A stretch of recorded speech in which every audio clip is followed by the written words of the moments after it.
I'm Bob Ingram, and I'm privileged to be with Jason Stein today on cars and culture. Bob, what a pleasure to have you on the show. It's a pleasure for me, Jason, to be on your show, and a privilege. Thank you. As a fellow Porsche owner, it is my privilege, although I only have one, and it happens to be about 16 years old, the same age as my son. But you give everybody out there hope that you can go from one to more than one. Well, Jason, I often say it's a hobby, in our case, turned into a sickness. But I think it's wonderful that, like myself, you and your son enjoy the Porsche experience together. That's been the most rewarding thing in this whole journey for me personally, is that we are able to do it as a family. Yeah, absolutely. We'll get into Porsche, but I want to start with a story of a gentleman who's been on this program before and who you have a close connection with. And that is your fellow North Carolina resident, Rick Hendrick. Tell me about Rick Hendrick and your relationship, and actually how that ties back to Porsche. Well, I'd be happy to, Jason. And Rick is a treasured friend. And as you know, one of the most kind and genuine people one would ever know. For someone who's built a phenomenal business empire and also a outstanding racing empire, if you will, he's genuinely one of the most modest, down-to-earth people you'll ever meet. And Rick and I have known each other for, 25 years. And I actually, and we can come back to this, order my new Porsches through his dealership in Durham, North Carolina, Porsche of South Point. But we had an unusual, experience together. I was a member of the Lowe's board in the late 90s. And at that point in time, Lowe's did have a sponsorship with Rick. We were, I think our driver was Mike Skinner at the time. And we weren't enjoying the success that our primary competitor, Home Depot, was in NASCAR, with Tony Stewart and Greg Zipadelli as the crew chief. So as we were coming up to the time to renew our contract, our CEO, Bob Tillman, who was a phenomenal CEO and who really built Lowe's into the, if you will, tremendous business success it is today, and along with Home Depot, obviously, the two primary home improvement chains in North America. Bob just felt that because we weren't having the success on the track that Home Depot was enjoying, that we probably wouldn't renew the contract with Rick.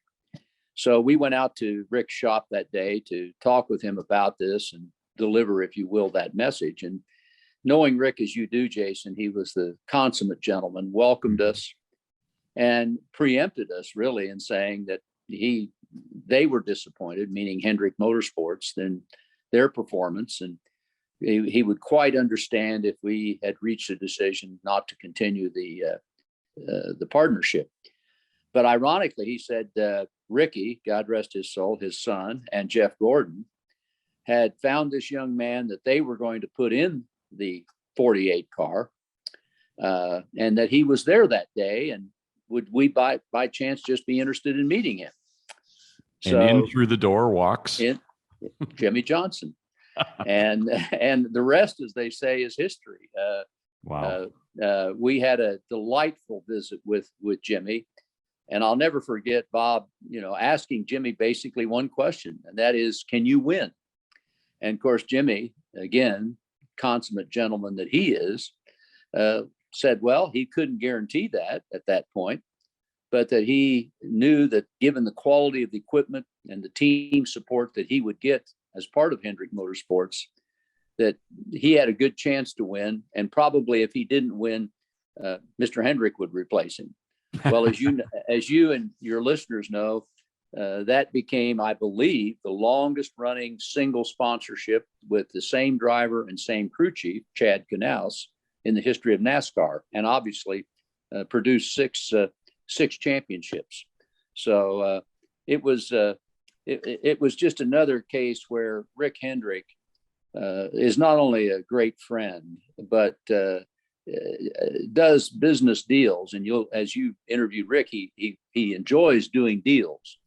But like any real successful business leader, he does deals that are win-win deals. And this was clearly a win for Lowe's and a win for Hendrick Motorsports. Do you ever think about how close you were to being on the other end of that story?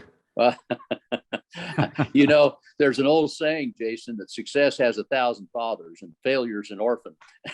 That's right. And I certainly don't take any credit for that. But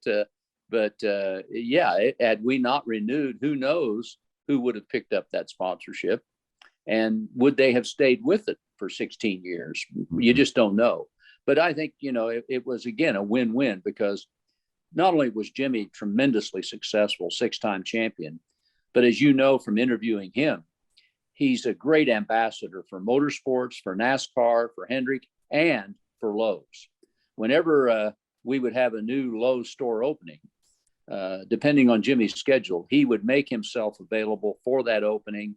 He would sign autographs. He would meet, not only the employees in the store, but customers.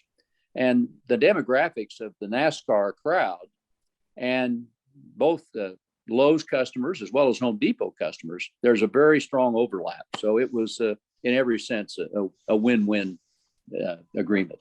10 minutes of small talk with you and Mr. Tillman turned into racing history. Absolutely did. Absolutely did. I mentioned the CEO was pretty. I would imagine the CEO was pretty happy too after that. He was, and again, like every sponsor, and I've been part of Formula One sponsorship deals. You want to be on a car that's running near the front, because that's where the TV cameras tend to focus, and it can help you justify the investment you make in sponsoring motorsports. Bob, you've had the good fortune of having some amazing relationships that are connected through not only racing, but automotive in general. And you just referenced one of them, Jackie Stewart. You were part of Jackie Stewart's team. Tell me a little bit about that. Well, I had the privilege, among many, Jason, of being the chief executive for Glaxo Wellcome, now GlaxoSmithKline. We're a British-based global pharmaceutical company. And as you well know, Jackie's a Scotsman, and obviously multiple world champion in his own racing career. And he formed Stewart Formula One team in the early 2000s. And obviously, like every team, always on the lookout for sponsorship. And Jackie and I had met through some mutual friends. And in fact, I was honored that Jackie sponsored me for membership in the Royal Automobile Club in London. And through that friendship, we agreed that Glaxo would join his primary sponsor, Hong Kong Shanghai Bank, HSBC, in Jackie's Formula One new team, which is later became Ford, Jaguar, and I guess today I'm trying to think whose team that is. I've kind of lost track of that progression, but I'm a long time admirer of Jackie's personally. I know his son Paul and his grandson Dylan, who graduated from Duke, and Jackie came over for Dylan's graduation and spent time with us. And I was Jackie's guest 3 or 4 years ago at Goodwood, and we had a phenomenal time. He's just again a great ambassador for motorsports and a treasured friend like Rick. An ultimate gentleman. Absolutely. Absolutely. So let's talk about Porsche, because that leads you to interactions with several prominent folks who we'll talk about in a little bit. But I want to reference the Porsche website in and of itself, in a headline from just this past March: Ties That Bind. 2 generations, 1 passion. The Ingram family's Porsche collection in North Carolina is magnificent for many reasons, they wrote, not least for how it has been rebuilt following a heartbreaking calamity. And we're going to get to the calamity as well later. But when we talk about cars and culture, in my mind, it kind of starts and ends with the Ingram family, because through your connection with Porsche and your amazing collection, you've created a culture around this. And we already know that Porsche has its own culture, and you've seen that firsthand. And what they wrote on the Porsche site is there are places where magic happens, places that carry a piece of the past. And that's what you've created with your collection. You have to be just amazed at when you look around at what you have now, Bob. Well, Jason, thank you. We're humbled. We view ourselves not as collectors, but rather as caretakers. What we're trying to do is to preserve history. Our collection, which ranges from the earliest Porsches made actually in Gmünd, Austria, beginning in 1948, all the way up through the latest models. When I think of Porsche as a brand, I don't know that there are any, or very few brands that as you referenced, have such a strong, loyal following as a customer base. And when you think about the shape that people identify with Porsche, it began in 1948 with those little Gmünd coupes. Mm-hmm. And even all the way now, 70 plus years later, when you see the latest 911, the 992 in this case, that same shape is still present. It's grown in size, but the shape is unmistakable. And through their constant commitment to engineering excellence, and Porsche has built their brand, as you and your listeners know, Jason, on particularly success in endurance racing, 24-hour Le Mans, certainly 24 hours of Daytona, let alone Sebring and other races. They may not always be on the pole at the start, but they do well in terms of their reliability as well as their speed. And, today, I believe, and I don't know the exact data on this, Jason, but Porsche not only has as loyal a following as any, but I believe is probably one of the most profitable car companies still mm-hmm. in existence. And now, obviously, a key part of the Volkswagen Group. And a brand promise that most brands in cars or non-cars would just yep. die for. Yes. Customer loyalty, passion, innovation, yep. obsession to quality. Yep. You mentioned Gmünd, Austria. Have you mm-hmm. been to Gmünd? I have. And it's amazing if you haven't been there. It's a very small town in Austria at the base of the Alps. And the shed, as I'll call it, where Porsche first started building cars. Sawmill, right? Sawmill. The old sawmill is minuscule. I mean, I don't know what the square footage would be, but it's a very small building. And to think of the fact that post the war, Dr. Porsche, with a handful of employees that had started with him back in Stuttgart, went to this little town. They couldn't get steel, so they started with aluminum, as you know. And beginning in 48 and running over the next basic 2 years, they built 52 aluminum coupes. And they're called the Gmünd coupes. And they built a few cabriolets as well. And then basically in late 1950, they moved back to Zuffenhausen, a suburb of Stuttgart. But it all started in that little sawmill in this small town in Austria. Incredible story. And what you were referencing, the pride that goes into ownership around these vehicles yes. that is handed down from generation to generation. And I want to go back to what you just mentioned a moment ago. It is in the spirit of those former owners and their pride and enthusiasm that you take it to the next level, the next generation. You want to preserve those cars for the future. Absolutely. Absolutely, Jason. And as we have built our collection, and I owe a great deal of credit to our youngest son, Cam, who is the owner of Rhodes Scholars. Cam was an art major, metal sculptor in college. He inherited that talent from his mother, but he also got the car gene from me. So with a graduate degree, he apprenticed for 3 years in a restoration shop before starting his own business. And it's been Cam and his knowledge that have helped us as a family build a collection. But as we have built that collection, we have been interviewed by the previous owners, as you would expect. These cars become like children to many of us.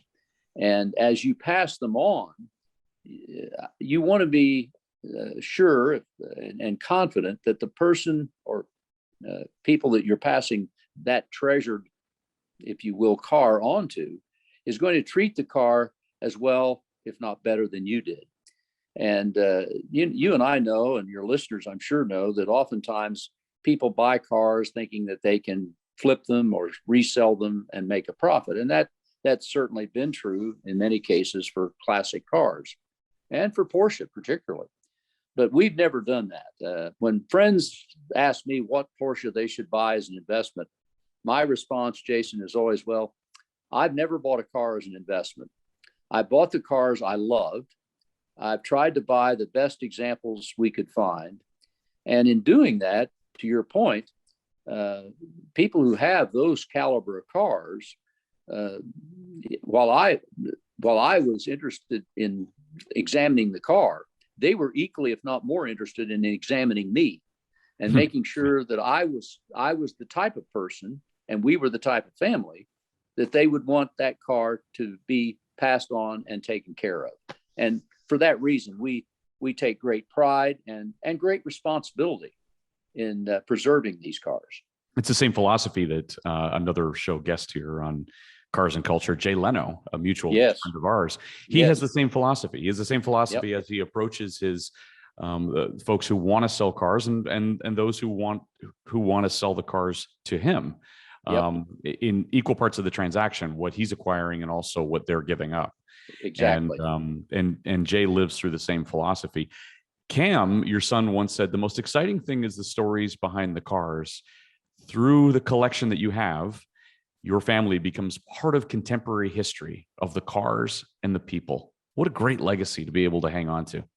Well, it is, and I'm extremely proud of all three of our sons. Cam has built a very nice small business. I believe he's up to 27 or 28 employees now. He's won Pebble Beach multiple times, several times with some of our cars. But it's always, as a father, and you know this, Jason, and all of us who have the privilege of being fathers know that it's great to see your sons or daughters do something they really enjoy. And that's certainly the case with Cam and Rhodes Scholars. He's turned a passion into a nice little business. Tell me a little bit more about Rhodes Scholars. Well, Cam co-founded the business, I guess, around 2003 or 4, because maybe actually, 2003, I believe. And he started after working in a restoration shop and focused on both restoration, sales, and service. And what I think really put Rhodes Scholars on the map was, I believe it was 2007 or 8, maybe. I should know that year, when Rolf Springer, was the person at Porsche who started what is now the exclusive department, then called the Special Wishes department. And Rolf was responsible for the personal collections of both Hans Peter Porsche and his brother Wolfgang. And Cam had bought a collection out of Louisville, Kentucky, of about 20 cars, but they bought the collection to get this one car. They were all Porsches, but the one car that Cam really wanted was a Gamoon Coupe.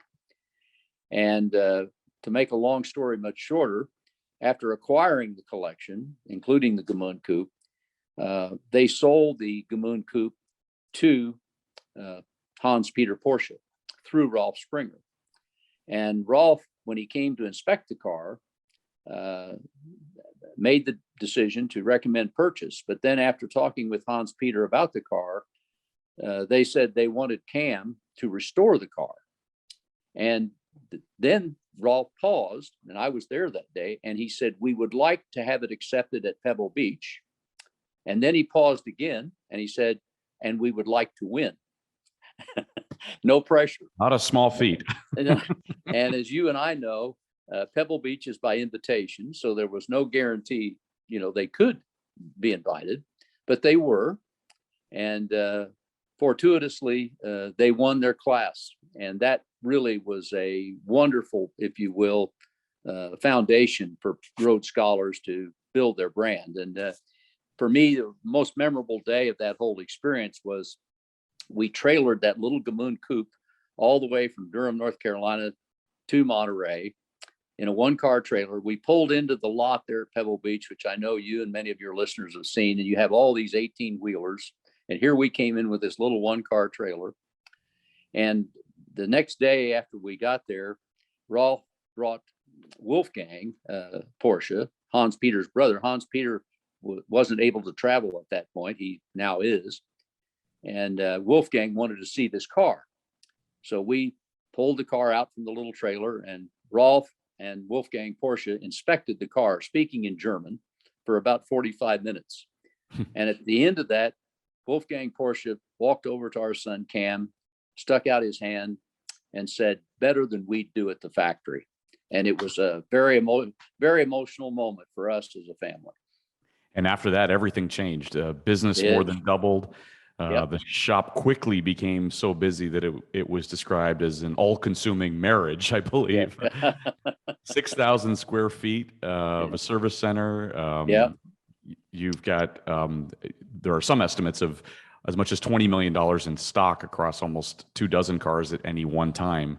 Some amazing vehicles and some amazing clientele. Ralph Lauren is a valued client.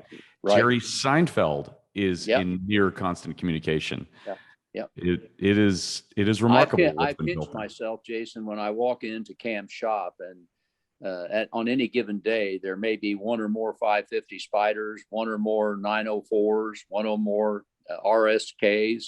And you and I and most people listening to this show know that these are rare cars, but they're there to be either restored and or serviced. And it's just a reminder again of how fortunate we are as a family are, and particularly Cam and his team are, to be trusted with the care and the rebirth of some of these important pieces of history.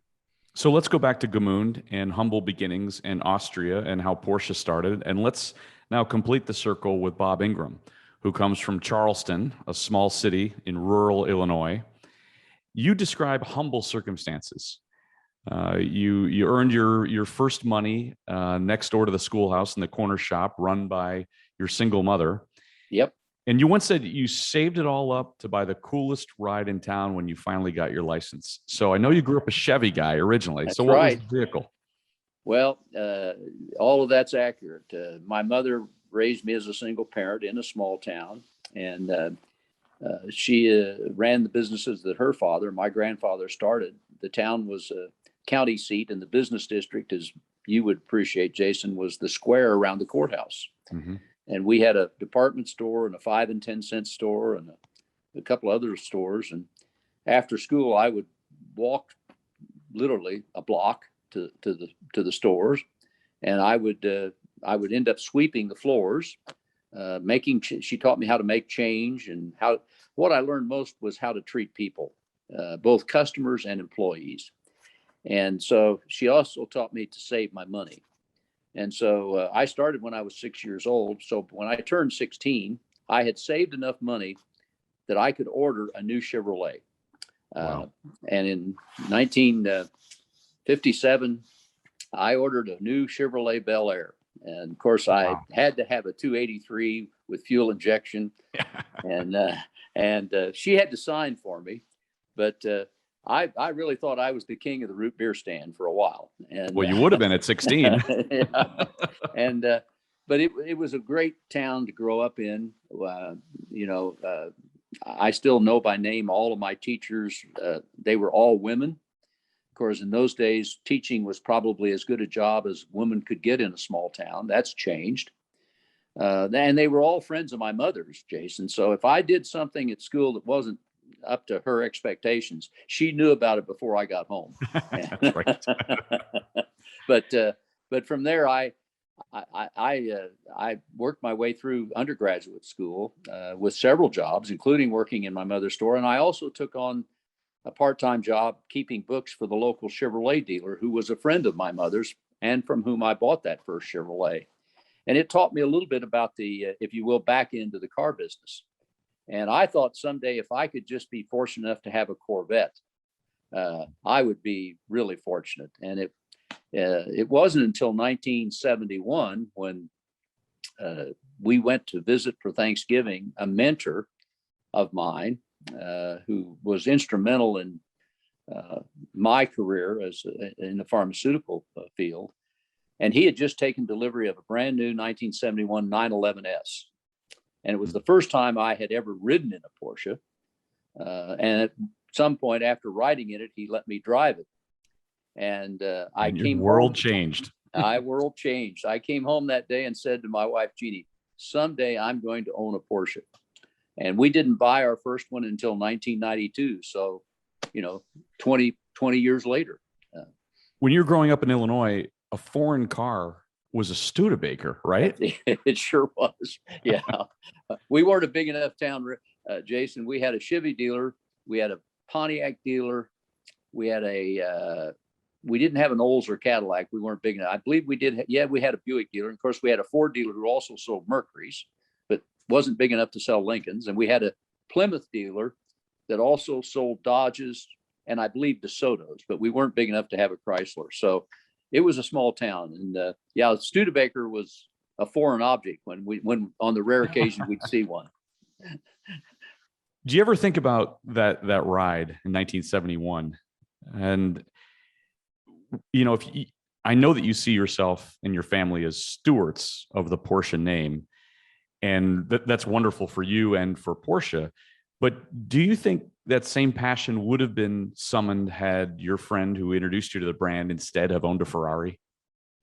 That's a great question. I've never thought about that, Jason. I admire Ferrari, and we've owned a couple, and I admire the styling, and their racing history and culture. Perhaps it's interesting. People often ask me, "What's the difference in a Porsche and a Ferrari?" And I, with good humor, say, "Well, they reflect the countries from which they're built. The Ferrari is Italian. It's beautiful, stylish. It gets a lot of attention, and it works once in a while." And I say that the new Ferraris, as you know, are not only beautiful, stylish, and fast, but they're reliable. Whereas Porsche, again, to my earlier comment, built its reputation on reliability. And they're well engineered, they're well built. They aren't as stylish, although I think it's interesting to see. I think of the three supercars that both companies have built, beginning in '88 with the 959 and the F40. Fast forward to 2004, the Carrera GT and the Enzo, and then more recently the 2014 period when the 918 Spider and the LaFerrari, and particularly with the Carrera GT and Enzo and the 918 and the LaFerrari, these are for Porsche particularly real expansions in styling. But I admire both brands, Jason, and I would guess if he'd had a Ferrari, I wouldn't have as many. I want to go back to something that Leon Mandel once said. Of course, his long journalistic career included stints at Motor Trend, Car and Driver, Competition Press, Auto Week. But I'm guessing this would apply to you. He said at the first Rennsport reunion, he gave a speech, and he said, when he was a college student in the early 1950s, he received a modest inheritance. And he spent it all on a Porsche 356. And he said, if I had invested it in IBM or something like that, I would have certainly been wealthy within a decade. Instead, I bought a Porsche and I got life. Yeah. Yeah. I'm guessing your first purchase, you can relate to Leon's words. I can, Jason, and we've been so fortunate as a family, and one of the things we do in partnership with Rick Hendrick's organization, with the local Porsche dealership, they give people who are buying, particularly their first Porsche, the option of either taking delivery at the dealership or taking delivery at our collection, Mm-hmm. where they can see the history of the brand. And it is a special occasion. And it was for me when we bought our first Porsche. Again, it speaks to the loyalty and the passion that Porsche has built with their customer base. And it's been a great journey for us. And I said to my wife and our sons, who I hope obviously will all outlive me, that if they do sell these cars, consistent with our conversation, to make sure they go to people who care about the cars and who will take on that, again, stewardship of preserving these cars. Colin Powell once said, a dream doesn't become reality through magic. It takes sweat, determination, and hard work. Yep. So how did you come to want to share this sweat, determination, and hard work with the Porsche community? Good question again, Jason. You and I know people who have great collections and enjoy them, but seldom do very many people really get to see the cars. And that's fine. That's their prerogative. But we feel an obligation, if you will, to share the cars, not just to invite people to come see them in our space, but to put them on the road. Cars are, and again, I've spent my career in pharmaceuticals. They're not unlike our bodies. If we just let them sit, it's generally not good for them. They need to keep their fluids running, just like we need to keep our circulation going. So we, with the help of Cam's team, we couldn't do it if it weren't for Cam and his team. We start every car in our collection at least once a week, and we run them all on the road, depending on weather, at least once or twice every month. And we try to take them. We've been participants in a lot of concours, but we now, our middle son, Rory, operates a business called the Ingram Driving Experience. We live very close to Virginia International Raceway, VIR. And as you may know, it's a beautiful road course, 2.3 miles, changing topography, a number of interesting turns. We rent the course 12 to 18 days a year. And Rory sells memberships, and we take our cars. In fact, in early November, Cam and Rory are jointly doing a thing called the 4Cam Jam. And it's an invitation for 4Cam Porsche owners to bring their cars. And these are, as you know, 4Cams were built mainly in the 50s and 60s. Yep. And I think we now have over 30 of these cars coming. Miles Collier, the Revs Institute, is bringing some cars. A number of other customers and friends are bringing their cars to exercise. And it's just a thrill for me, not just to see our cars being used that way, but to see these rolling pieces of history on the track. We're not out there rubbing fenders, but we are exercising the cars. Yeah, you're making them a living thing. And exactly. You do that. The cars are driven regularly, as you say.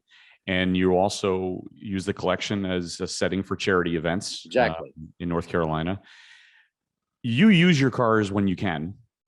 How do you feel about those whose collections are, well, let's just call them trailer queens or revered as mere artwork? Well, it's their prerogative. And I think, hopefully, even if they don't use their cars often, they do take them to, say, concours events so other people can see these, what I call rolling sculptures. And I admire all cars. The pre-war cars, to me, are rolling sculptures. But it's encouraging. To me, we every Saturday go to the little local Cars and Coffee, and to see that Cars and Coffee culture, Jason, pervade virtually every little town in America today. I mean, I say that every place we go, you don't have to go very far to find a Cars and Coffee event on a Saturday. And I get just as much kick out of seeing a Mazda Miata whose owner's proud of it as I do a Porsche or a Ferrari. And for me, I always try to look for a young person, oftentimes, pre-teenager, and with generally their father or mother or both.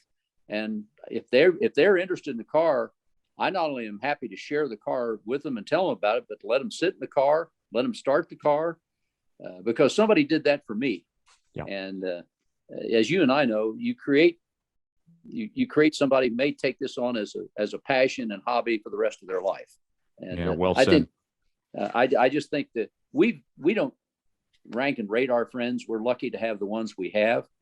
But I would say the best part of the journey, in addition to doing this as a family, has been the friends we've made through these cars.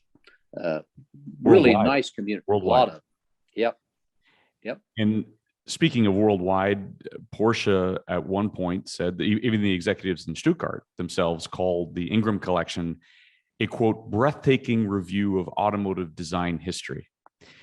And we just passed the 2-year mark, 2.5-year mark of when that history really suffered an enormous, I would say, breathtaking incident. Tell me about the day in April of 2019 when the building that you housed most of this collection exploded. It was a day we won't forget, Jason. As you said, my wife, Jeannie, had taken what was, ironically, Jason, an old Studebaker dealership. Yeah. In downtown Durham in the historic tobacco district. It was a 1928 Studebaker dealership. Exactly. That, yeah. Kind of a Beaux Arts designed old facility. When we leased the building, originally it was rats and pigeons, but my wife turned it into, as some people described it, a Ralph Lauren living room with a lot of cars in it. And we were privileged to host over the years many charity events. In fact, our accountant told us at the time that the building was destroyed that we had raised over $1,400,000 for various charities over the years. And we're proud of that. But the day of the explosion, my wife and I were in our car, getting ready to leave Durham to drive up to the Blue Ridge Mountains, when Rory's assistant called us, obviously very hysterical, saying there's been an explosion. And what had happened was the building adjacent to our building housed, among other things, a coffee shop. And they were putting in an internet line to that coffee shop when they mistakenly, as they were digging for the internet line, struck a gas line and created this gas leak. And Rory's assistant called in because she could smell the gas. Well, she was the 5th or 6th call they got. So the fire department had arrived and fortunately evacuated that building where the coffee shop was. And there was still no explosion. But then sadly, the owner of the coffee shop persuaded a fireman to let him go back into the coffee shop to get something. And when he opened just the door, just that friction of the door caused the explosion. And it totally destroyed that building almost instantaneously. And the flames leaped over and basically destroyed the roof of our building. And when the roof collapsed, obviously, given the collapse and the debris, let alone the water that the fire department rightfully put on the building, it basically caused our building to be a total loss. And we did have about half of our collection in there. And we were able to get the cars out the next day. And I would say of the 32 cars that we had in there, we ended up losing 4. And I say 4, Cam and his team could have restored those 4, but the cost of that restoration, Jason, as you would appreciate, versus the diminished value just did not make sense. And I have to say here, and I'm not paid to do this, Haggerty was terrific as our insurer. They couldn't have been better. And today, other than the 4 cars that were deemed a total loss, I'm pleased to share with your audience that all the others that were damaged. Some of them weren't damaged at all, but the ones that were have all been restored and repaired. And we count our blessings. 2 people lost their lives that day, Jason. And so I learned a long time ago that the most important things in life are not our things, but rather our health, our family, and our friends. And so we count our blessings. And in fact, Bob, you said afterwards that the whole experience brought you even closer together as a family. It did. It was a bit of a reevaluation of what are my goals? What am I willing to do? Yep. And then you also had, I mean, first of all, you described that as the saddest day of your family's lives. Yeah. But you had an enormous, an enormously positive end result, which was the Porsche 356B Carrera GTL Abarth. Yes. Well, we had been accepted to bring that car to Pebble Beach, which is in August, and here we are in April, and the car was damaged. Fortunately, it was surface damage, no real body damage other than the paint, but it needed to be fully restored at that point. And I turned to Cam that day and I said, Cam, what do you think? Is it possible? And he said, Dad, honestly, I don't know. Well, credit to Cam and the Road Scholars team. They literally spent night and day for the next 4 months. 16-hour days to rebuild the car from scratch. They rebuilt the car. And we did take it to Pebble Beach. And we were very fortunate to win our class. And that was, again, a very emotional day as you know, at Pebble Beach, they select 3 cars from each class. They pull you up, and then you don't know whether you're first, second, or third until they point to third, first, second, and then finally first. And when they pointed to one of our great competitors as second, this old guy had tears in his eyes. And it was a great day. And you said absolutely typical of Porsche. It comes from the brand. You don't ever give up while you still have a chance. That's right. And we've seen that from Porsche over the years at Le Mans, at Daytona. They may not again be running first at the start of the race, but generally speaking, they're there at the end of the race. All right. So we have a Porsche guy here. So we got to ask some Porsche questions. Sure. Should the air-cooled versus water-cooled debate even be a thing, Bob? Great question. I think it probably always will be, Jason. I respect history, but I know that science, and in this case, engineering, always moves on. And I think it's remarkable that Porsche had the extended run of success, both on the track and in the showroom with air-cooled technology as long as they did. I mean, 50 years, think about it, from 48 to 98, 40 years, I guess.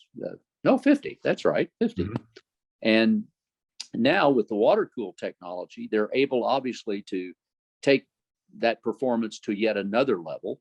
And now they're moving into hybrid and electricity, as we see with the Taycan, and certainly the 918 was the first hybrid supercar, along with the LaFerrari and the P1. But I admire both. I know many of my Porsche friends say, I'm going to only have an air-cooled Porsche. And I respect that. I love the 356s and the early 911s. But I also admire, these new cars. And at my age, Jason, it's a lot more fun for me to drive an old car relatively fast than these brand new ones relatively slow, because they're so capable, as you know. More G-forces in the Taycan Turbo S than on the Saturn V rocket. Absolutely. Absolutely. We took our 918 to VIR one day, and we had as our guest that day, among others, Mark Webber. And as you know, Mark Webber, an F1 champion, he had ordered his 918, but didn't have it yet. And he had never seen VIR. And he asked me if he could drive our 918. I said, absolutely. He said, well, I'll only do it if you ride with me. So I got in the car. We neither one had a helmet on. That's cause for a question of judgment. And he was probably, given his talent, maybe at 5/10 of his skill level. But I have to say, we did 4 laps, and those last 2 laps for me, Jason, were underwear laps, because the right side of my brain said he's not going to wreck my car, but the left side of my brain a couple of times said, holy cow. But it was a great day. And again, a reminder that, to your point, that technology, in this case hybrid, as well as water cooled, had produced a truly phenomenal supercar. There's an essence that winds its way from the Gemund to the 935. Right. Does that thread exist in a Taycan? I don't know. I've driven a Taycan. I don't own one. The acceleration is mind blowing. I mean, it's phenomenal. I just miss the sound, Jason. I love. Me too. All Porsche owners know that Porsches have a unique sound, whether they be air cooled. That's what got you hooked in 1971. Exactly. That mechanical sound. I just love it. And we have a dog, and we swear that dog can tell when it's a Porsche coming in the driveway because of the unique sound. But the Taycan is a tremendous success. From a commercial standpoint, and to Porsche's credit, they recognize that, we're going to move in that direction. I hope, and I've learned not to use words always and never, but I hope that there will always be, at least in my lifetime, a 911 that is powered by a gasoline motor. 911s are their signature brand. We know that today you can buy not only a Taycan, but you can buy a hybrid Cayenne, you can buy a hybrid Panamera. You're soon, I think the Macan's going to be all either hybrid or electric. But I'm hopeful that the 911, at least in my lifetime, will remain, powered by a gasoline engine. Just a couple more things while we have you, Bob. Dutch Mandel, Leon's son, is an executive producer on this show. So he wanted me to ask you something. There's an old joke in the journalism circles and in the car aficionado galleries. What's the difference between a Porsche owner and a porcupine? Well, the porcupine. Please give Dutch my best, but I don't know. The porcupine has the pricks on the outside. Is that fair? That. Is that fair, or is that envy? I suspect it's in many cases envy, Jason. I agree with you as a couple of Porsche owners sitting here. Yeah, I often say, and it's not a saying, it's a core value for us. The cars are the stars, not us. Yeah. And we're fortunate to be caretakers. I don't view owning a Porsche as a badge of success. I view it as an obligation to preserve and take care of something. But I understand that, not everyone can afford a Porsche. And I do hope that, we can get more young people interested, not just in the hobby, but Cam, if I can say, one of the things I'm most proud of, if you walk into his shop, it looks like the United Nations in terms of the diversity. And they are generally very young people. And many of these young guys, Jason, didn't go to a 4-year college, but rather he has a couple of McPherson college graduates from that program. He's got others that have been self-taught, and they're not only making a good living, but they're doing something they really enjoy. And I hope we can get more young people. Not everybody needs to be a lawyer or a college graduate. I don't know any mechanics who are good that are out of work. They're all busy. Mm-hmm. Same with electricians, same with welders.